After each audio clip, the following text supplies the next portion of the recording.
Deputada, e o seu decreto, o que ele prevê? É um PDL que ele susta os efeitos do programa Terra da Gente, ou seja, ele tira a validade, né? E aí desabilita, digamos assim, essa nova possibilidade de desapropriação por adjudicação compulsória. Assista agora a Força do Agro com Joyce Mafezoli. A Força do Agro Brasil que dá certo. A atuação de deputados para barrar decretos referentes à reforma agrária, demarcação de terras indígenas.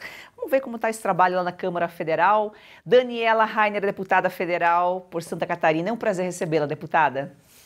O prazer é todo meu, Joyce, estar aqui contigo, uma grande referência nacional e levando, né, essa informação importante para o agro brasileiro. E estar aqui na Revista Oeste também é um prazer muito grande, já cumprimentando a todos que nos acompanham aqui. É uma honra estar aqui com vocês. Daniela Rainer é autora do projeto que tenta barrar o decreto que institui aí o programa Terra da Gente do governo federal, que visa facilitar a reforma agrária. A deputada também criou o projeto que susta os efeitos do decreto sobre a demarcação de terras indígenas Potiguar de Montemor, na Paraíba, Morro dos Cavalos e Toldo Imbu, em Santa Catarina. Primeiramente, deputada, vamos explicar o que é o Terra da Gente. Seria aí uma garantia para facilitar a reforma agrária, né?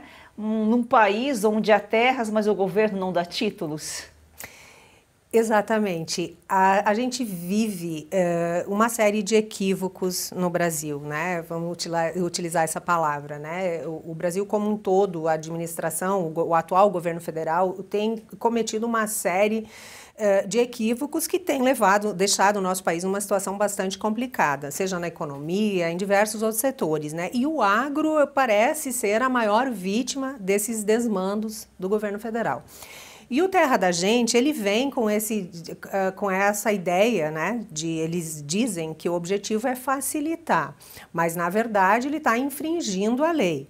O que é o Terra da Gente? Ele passa a colocar para a reforma agrária terras, disponibiliza para a reforma agrária terras produtivas por adjudicação compulsória. O que é adjudicação compulsória? É quando tu tens uma dívida com a União, ou qualquer dívida, aí tem todo aquele processo que pelo Código de Processo Civil precisa inclusive ter asta pública, vai a leilão, onde inclusive o devedor pode arrematar ao final e ficar com seu bem de volta. Então isso é adjudicação compulsória. O que o programa Terra da Gente faz? Ele vê uma terra que tem dívida com a União, pode ser por financiamento agrícola, qualquer coisa, atrasou uma prestação lá, está em atraso, o governo vai lá, na mão grande, numa canetada e pega essa terra, retira essa terra do proprietário ao arrepio da lei, né? Eu volto a dizer, ao arrepio da lei, e coloca para a reforma agrária. Foi isso que aconteceu.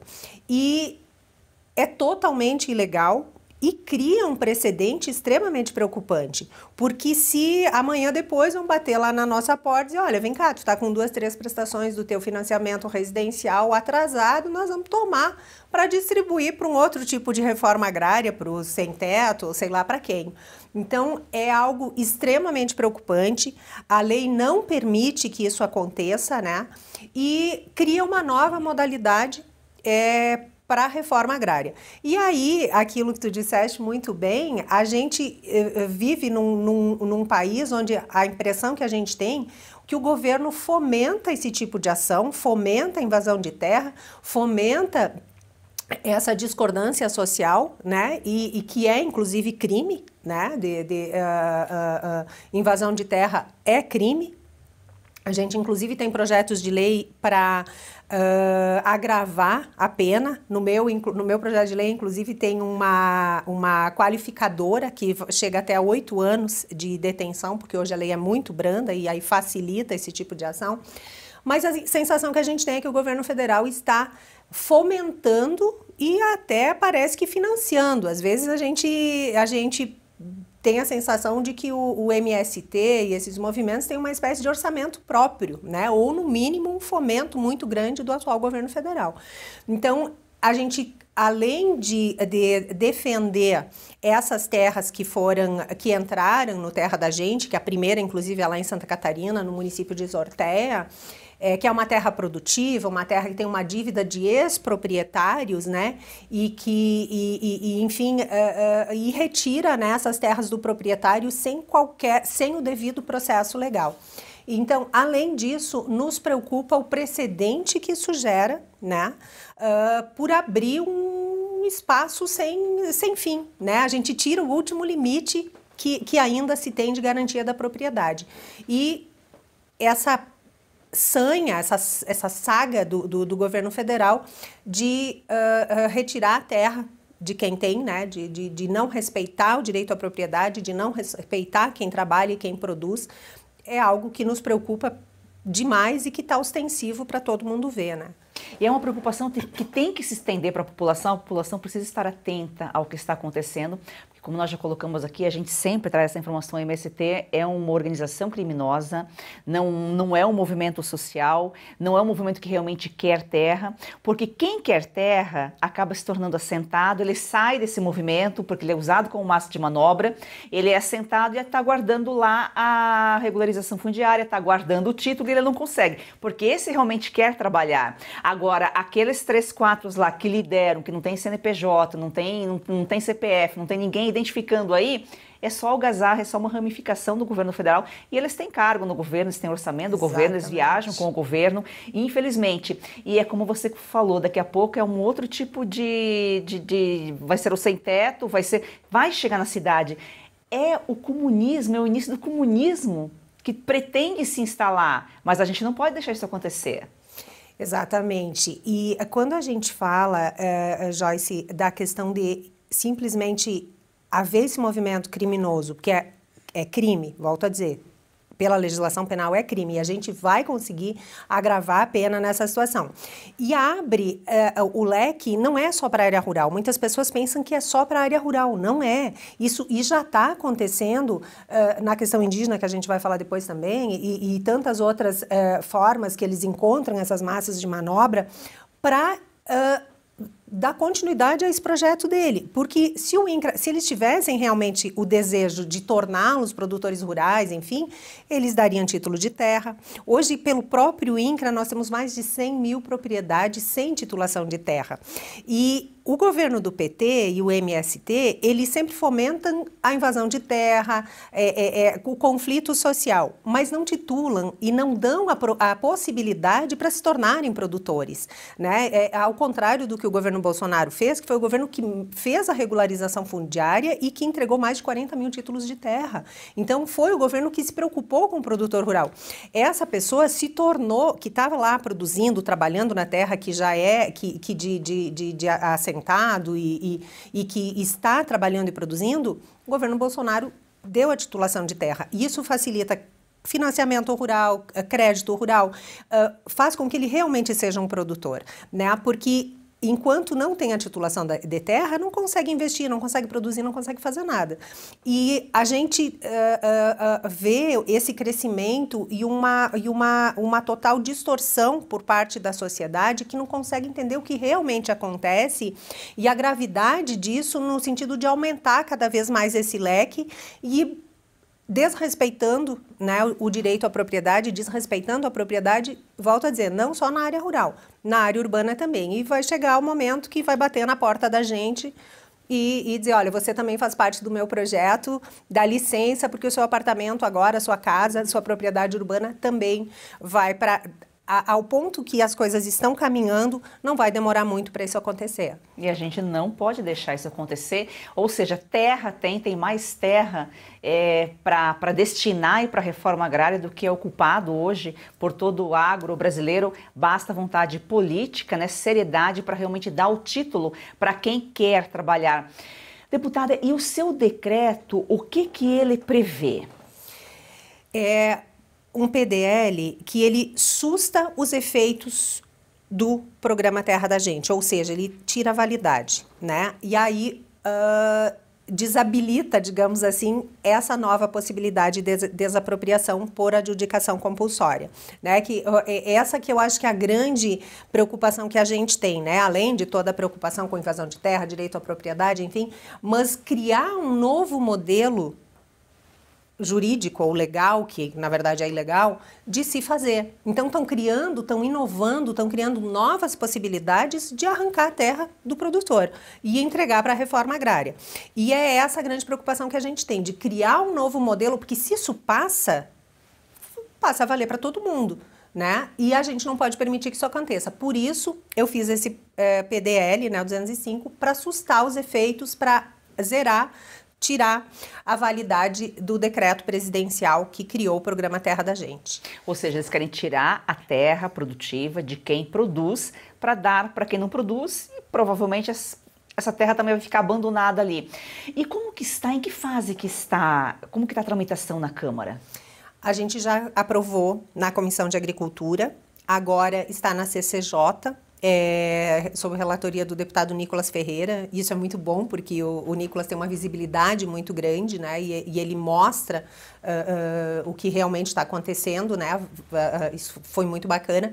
E está em relatoria, em seguida deve ser apresentada, né? E a gente está trabalhando, articulando para que seja aprovado, né? A gente tem o apoio da FPA, né? Da Frente Parlamentar da Agropecuária, da Comissão da Agricultura, e a FPA é a maior frente parlamentar que existe hoje, né? Nós somos mais de 300 deputados. Então, nós temos essa certeza de que a gente vai conseguir aprovar e que já a gente consiga sustar os efeitos. Provavelmente esse ano ainda passa já para votação. Precisamos, e inclusive precisamos que isso aconteça o mais urgente possível, porque agora, há poucos dias, teve mais uma declaração, mais um canetaço adjudicando outra área. Então, eles não têm limite, né? Isso que mais preocupa a gente também, quando a gente busca uma conciliação, quando a gente busca, vamos achar uma forma harmônica de resolver o problema, especialmente na questão indígena, né? A gente percebe do governo total desinteresse em dar continuidade a essas negociações e resolver o problema de fato, porque ele vem dar uma canetada e gera mais um conflito, mais uma dificuldade, né? Aliás, tem um detalhe bem importante que lá no nosso estado de Santa Catarina se tornou uma referência, né? O governador Jorginho Melo sancionou um projeto de lei que facilita o trabalho das polícias para retirada imediata nos casos de invasões. Já antes da lei, isso já aconteceu. O ano retrasado, né, em 2023, quando teve algumas tentativas de invasão, prontamente a polícia foi lá e disse, olha, aqui está acontecendo um crime, a invasão de terra é crime, está acontecendo um crime, esse crime vai cessar agora. Mas, para que as nossas forças policiais tivessem mais segurança e maior desenvoltura, né, e não enfrentassem mais problemas, essa lei estadual agora, que é referência para todo o país, também faz com que as polícias tirem imediatamente qualquer invasão que venha acontecer no nosso estado.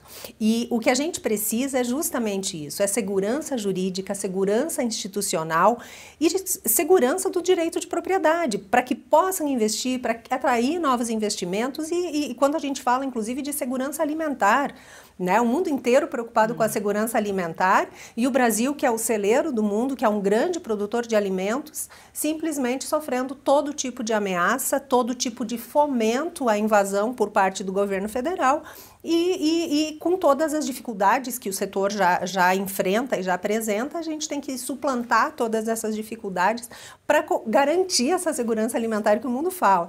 Então aí existe até uma incongruência, né, do mundo inteiro falando em segurança alimentar e essa preocupação é real. E simplesmente não se percebe, né, esse verdadeiro fomento à invasão de terra que está acontecendo no Brasil. O ano de 2026 tem tudo para mudar os rumos do Brasil. E a chave para o país seguir o rumo que a sociedade livre deseja é a informação. A Oeste nasceu para romper o silêncio. Agora chegou a hora do próximo passo. Ampliar o espaço que já ocupa com a entrada no universo da TV a cabo. É a sua assinatura que faz toda a engrenagem da Oeste funcionar. Assine a Revista Oeste. Tem acesso a grandes reportagens, artigos exclusivos. E ajude a construir a Oeste TV. Vamos juntos mudar o futuro. Oeste, independente, Essencial. o Brasil real está aqui. Para apoiar este mais novo projeto da Oeste, faça sua assinatura com até 20% de desconto, com pagamento em até 8 vezes sem juros. Você pode assinar pelo site revistaoeste.com/assine ou pelo WhatsApp no número 11 94239 9799. Assine agora, a nossa equipe está de prontidão, aguardando a sua mensagem. Assine já! Essa atuação do chefe de Estado, né, que você citou aqui, do governador Jorginho Melo, é fundamental para manter a ordem no Estado. Inclusive, foi criado lá o movimento Com Terra, né? É uma resposta e é uma coisa assim, que foi uma iniciativa louvável, tão lógica e demorou para acontecer e ocorreu lá até em razão dessas invasões constantes que aconteciam nessa terra lá em Zortea, né? Exatamente. E esse é um momento importante, Joyce, porque habitualmente os nossos produtores rurais, eles não se envolviam, se limitavam a trabalhar, produzir e pagar as contas. E a esquerda e o Movimento Sem Terra como um todo foi tomando espaço e a gente simplesmente passou reagindo, né? Olha, aconteceu, vamos reagir, aconteceu, vamos reagir. E esse Movimento Com Terra, ele fez o contrário, ele foi proativo, ele foi na frente, né? E os agricultores se uniram e começaram a se organizar de uma forma política, né, para enfrentar um mal iminente que estava ali, né? E coincidentemente foi na mesma propriedade em Zortea para a qual eu fiz o PDL, né, que o projeto de decreto legislativo para sustar o programa Terra da Gente, porque foi essa e aí o legislador e a causa se encontraram, né? Foi um momento marcante, né?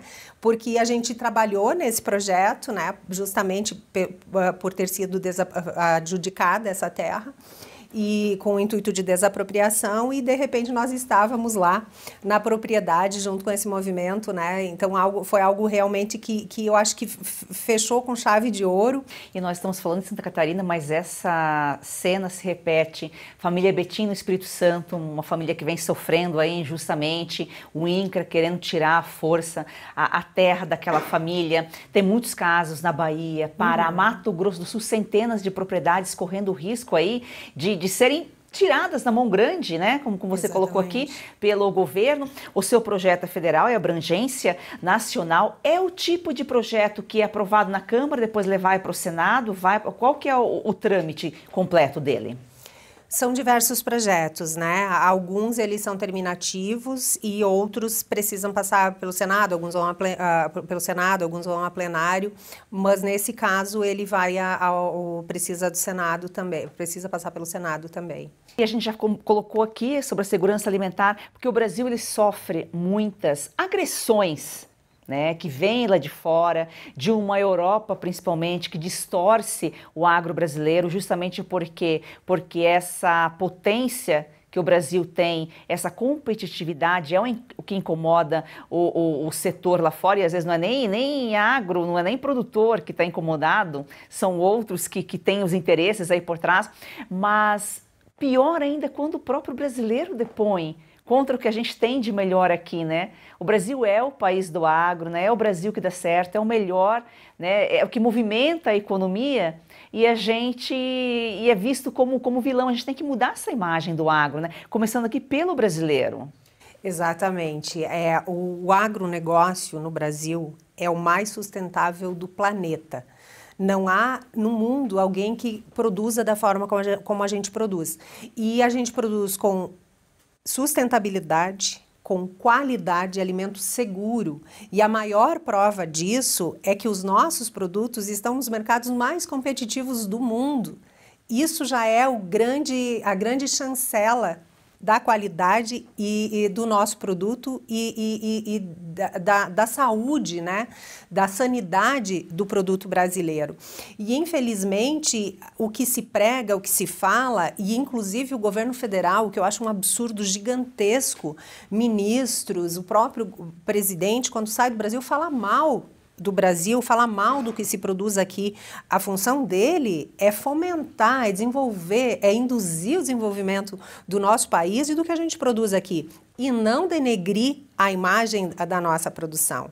E eu sempre falo que basta a gente sobrevoar, né, o nosso país, basta nós sobrevoarmos Santa Catarina, por exemplo, que a gente vê que é um estado verde, e aí as pessoas têm um outro equívoco muito grande, que eles acham que é só a Amazônia que produz sustentabilidade.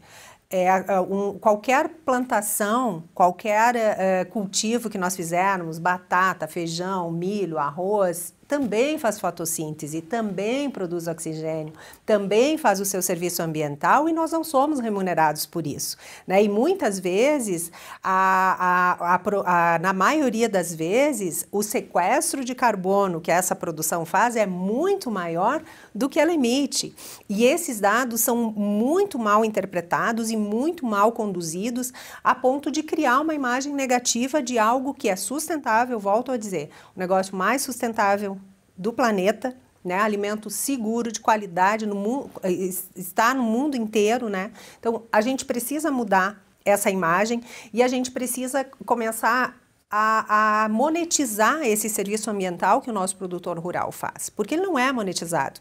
O agricultor que planta batata, ele colhe batata e ele vende batata. Agora, quem compra batata e compra o serviço ambiental que vem de brinde, vem de graça, né?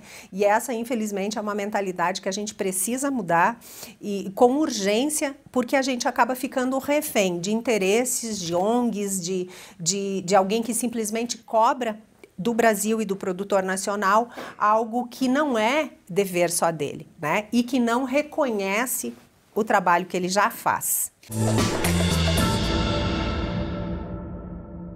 Você está cansado de tomar 10, 15, até 20 comprimidos por dia e mesmo assim as dores não vão embora? Se você sofre com dores nas articulações, artrite, artrose, reumatismo, fibromialgia, dores na coluna ou nas pernas, preste atenção, este recado pode transformar a sua rotina e a sua saúde. Pode e vai transformar, Káutia. A Vitae-Gold inovou mais uma vez e apresenta o Vitae 7 em 1. Uma fórmula com 7 ativos mais indicados por especialistas, agora em apenas 2 cápsulas por dia. Chega de tantos remédios. Agora praticidade para você, mais saúde e menos dor. É isso aí, olha o que você encontra no Vitae 7.1. Magnésio para fortalecer os ossos, cúrcuma para aliviar as inflamações, creatina para mais força e disposição, colágeno tipo 2 para regenerar as cartilagens, MSM reduz inchaço e rigidez, a clorela protege o fígado, a vitamina C turbina a imunidade, ou seja, tudo 100% natural e com comprovação científica. E quem usa aprova. Vamos ouvir agora o recado especial da querida Lucinha Lins, que faz uso diário do Vitae 7 em 1. Cansada de tomar vários comprimidos por dia, não é mesmo? Eu também. Por isso a Vitae-Gold tem agora o Vitae 7.1. São os 7 principais ativos para cuidar da sua saúde e ajudar você que sofre com dores nas articulações, artrite, artrose, reumatismo, fibromialgia. A Vitae-Gold desenvolveu um creme de massagem e vai mandar aí para você de presente. Lucinha falou tudo. O Vitae 7 em 1 mudou a vida dela e agora pode mudar a sua. Ligue agora para o 0800 291 2200 e aproveita a oferta exclusiva. 70% de desconto para os 100 primeiros. Tem que ligar agora, porque além dos 70%, você vai levar de presente o nosso relógio inteligente e ainda o nosso gel Santa Maria, creme para dores localizadas. Por falar em ONGs, as demarcações aí também são usadas como uma ferramenta para agradar as ONGs internacionais, as demarcações indígenas, né, deputada? Exatamente. E a gente falava antes, Joyce, rapidamente, tentarmos fazer um acordo, né? Inclusive foi uma iniciativa de Santa Catarina, do governo de Santa Catarina, porque a questão do marco temporal é de uma ação originária de Santa Catarina que fala da desapropriação de um parque e que acabou se tornando uma bola de neve a nível nacional, né, que foi a questão do marco temporal, e a partir daí é um verdadeiro engodo de diversas ações extremamente prejudiciais para os próprios indígenas, porque a condução é equivocada, para os produtores rurais, para a população urbana também, porque tem muitas situações onde a população urbana também é vítima, né? E para o desenvolvimento do nosso país. E a iniciativa que o Estado teve foi de fazermos uma sala de negociação dentro do STF e chegarmos a um acordo que ficasse bom para todos, né? A velha e boa harmonia. E quando a negociação estava andando, o presidente Lula simplesmente num canetaço faz mais demarcações e bota por terra, né, cai por terra, toda essa tratativa que estava sendo feita para nós chegarmos a um acordo e que ficasse bom para todos e virar essa página triste da nossa história, né?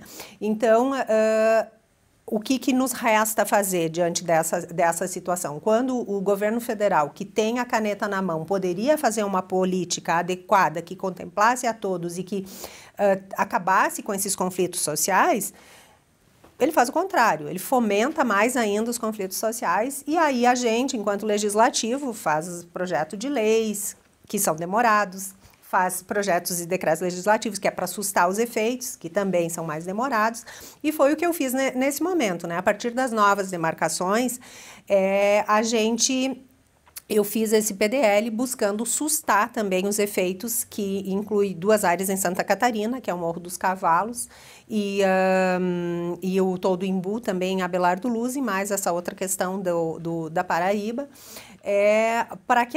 buscando sustar os efeitos do decreto para que a gente realmente possa dar continuidade, né, a essas negociações e que não tenha esses efeitos de prejuízo para todo o restante da população que vive ali no entorno. Porque o indígena também produz, né? Ele também planta, ele vende, ele faz parte do agro brasileiro, né? Ele quer trabalhar. Exatamente, e a gente tem um exemplo sensacional no Mato Grosso do Sul, né, de indígenas que se disseram, não, peraí, eu não quero mais ser tutelado por ONG nenhuma, por ninguém, eu quero plantar e quero produzir, né, e estão vivendo muito bem, e é isso que a gente deseja, ninguém quer que o indígena passe a viver como ele vivia em 1500, e a gente também não pode se comportar como se a legislação vigente fosse a de 1500, né, hoje nós temos uma legislação robusta que precisa ser respeitada. E nós temos um contexto nacional de colonização, enfim, que também não pode ser ignorado, né? E quando a gente vê essas ações do governo federal, que é meramente criar o conflito, criar o transtorno, vai lá, invade, apropria, desapropria e não resolve absolutamente nada. E muitas vezes o indígena, e que é o que a gente enxerga na grande maioria das situações, o indígena ele fica refém de uma ONG ou da própria FUNAI, não pode produzir, não pode fazer absolutamente nada. E não é isso que a gente quer. E quando a gente fala com eles também, que a gente conversou com diversos já, e inclusive dessas áreas que a gente está falando, né, lá em Santa Catarina, eles dizem, não, a gente trabalha. Eu falei com uma senhora que ela trabalha na prefeitura, né, ela disse, não, o que a gente quer, e inclusive nessa área de Santa Catarina, eles foram largados na beira de uma BR, onde crianças morrem o tempo inteiro, porque é totalmente inviável, né? Uma BR extremamente com um tráfego intenso, né? Então, eles ficam expostos a uma série de fragilidades, são colocados numa situação de fragilidade e que não é o que eles querem, né? Então, o que a gente entende é que eles precisam, sim, ter a possibilidade de cuidar da própria vida, trabalhar, se for agricultura a atividade deles, poder plantar, poder colher, poder produzir na sua terra e ter a sua independência e dar rumo na sua própria vida, né? Porque ficar refém de ONG ou de uma série de interesses escusos não é bom para ninguém e prejudica, inclusive, o indígena e o restante da população que vive aí também. O indígena também é agro e ele é mais brasileiro do que os que chegaram da Europa, os descendentes aí de europeus, de outras regiões por aí.